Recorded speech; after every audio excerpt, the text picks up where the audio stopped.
Friday night, April the 10th. We're in Port Colborne here, just north of Lock 8, right across from the Robin Hood that you can see in the background. It's been very windy in Niagara here today, and they've been holding these ships up, I think, because of the stiff breeze that's going on over here. This is the brand spanking newest of the CSL. It's a Trillium class ship. Remember me telling you about the Baikomo and the Whitefish Bay last winter? This is a brand spanking new ship. It left China and wound up in Montreal, where it went to winter berth at January 2nd of this year, 2015. It's on its maiden voyage right now, and she's in ballast. That means she's actually loaded with water in her ballast tanks, and she's heading for Thunder Bay, likely to get a load of grain to head for, well, I don't know right now. I'll get the load down later on as I track her. Maybe we can catch her coming back through the other way, but I wanted to get her. Her sister ship, the St. Laurent, went through here early this morning, Port Colborne that is, about 8 or 9 o'clock this morning. We missed that one, but here we are with the Welland. Now, one thing I've noticed about this old girl, or should say about this new piece of equipment, up on the deck, towards the aft, where the self-unloader, the unloader would be, there's none back there. So I don't know what's up with that, what's going on. I thought she was a self-unloader, I'm pretty sure it is, but I don't know, maybe they got a new way of getting her unloaded here. My hands are getting cold, I gotta stop right now, so I'm gonna get another snap. See you in a bit.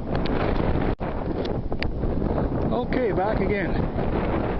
There you can see the aft part of the ship, and on these ships where the bridge and cabins and so on are in the aft of the ship, that's where the unloader is supposed to be, sitting right in front of that, right there, but I don't see it on here, and I don't know what's going on.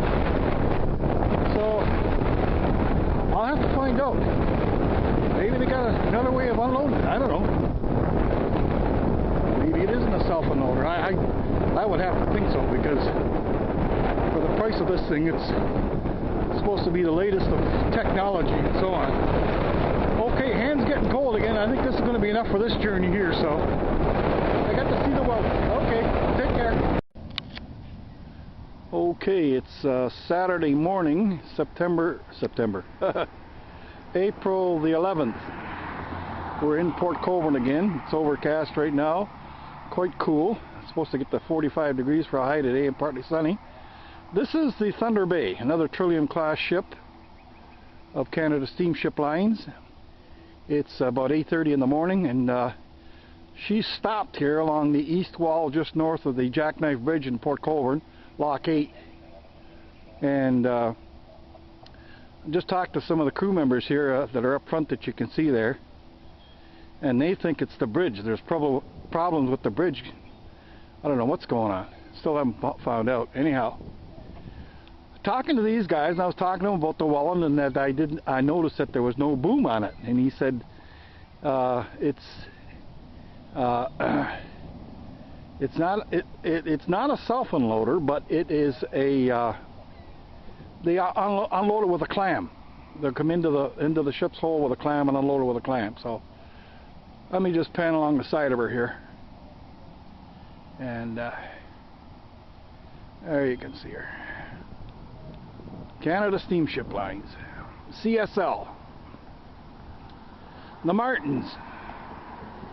Now there you can see the back, and there you can see that big boom back there in the aft that I was talking about. So those other two new ones, the St. Laurent and the Welland, do not have that on it, although they are considered Trillium class ships.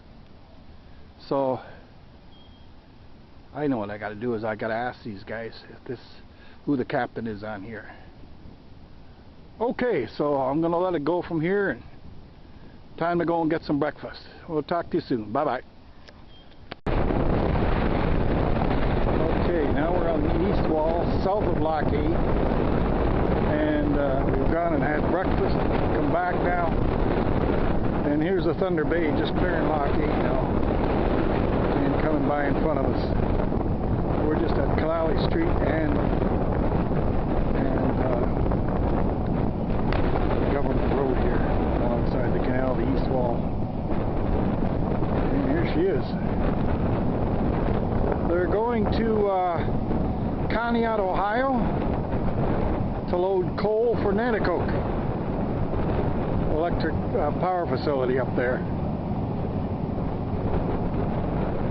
The captain on board is a gentleman by the name of Jason Church, and I follow him on Twitter. I've tweeted him before, and he's tweeted me back. He seems to be a nice gentleman.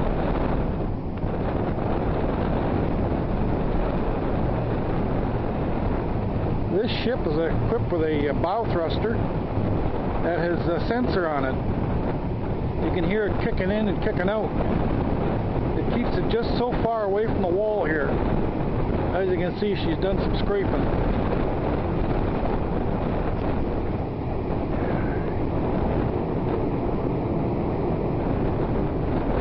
Now he's opening her up a little bit more. Hear it slow down, the bow thruster? She cut out. I noticed when they were coming out of the lock and the bridge there was quite a bit of ice there. This thing is pushing it all south now. There's more buildup of ice back by the Clarence Street Bridge that she's going to go through.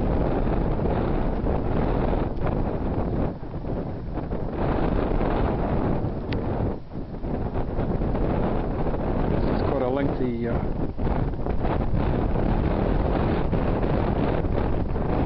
keep filming here as long as my hands can hold out from being freezing. It's still cool here this morning.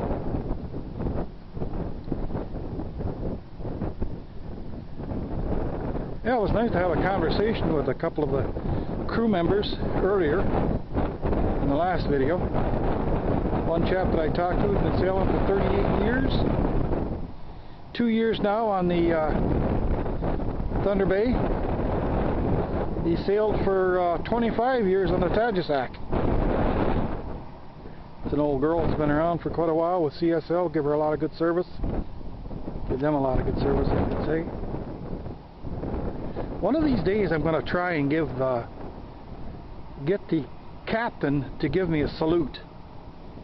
Now, a captain's salute is one long blast and two short blasts on the horn. Now, it's different from a ship's salute. A ship's salute is two long blasts and three short blasts. So, captain's salute, ship's salute. So, I'm going to look right up into the bridge. Usually these guys up on the bridge, they're looking for anything that they can find. Anything that's out of the order and so on. So I'm likely the topic of conversation up there right now on the bridge. Look at that stupid doink sitting down there in the cold. The Thunder Bay, a couple of years old now, giving service on the Great Lakes. I'll follow her during the year, I'd like to meet up with her later on in the year down here.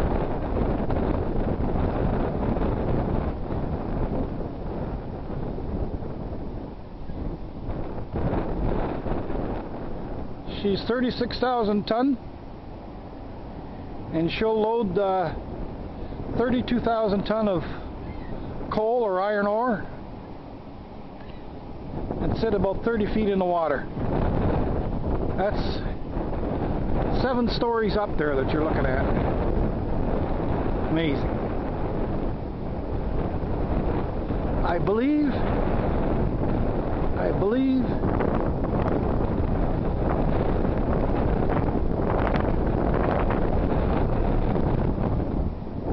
65 million. I gotta find out the price of these things.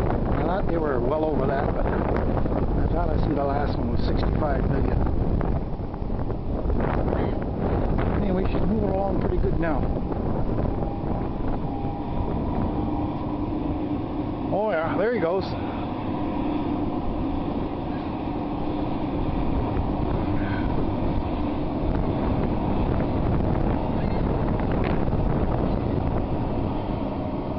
And here's this little tug across the way. They've had it set up by the lock up there. Where'd he go? There he is. And he's been pushing ice.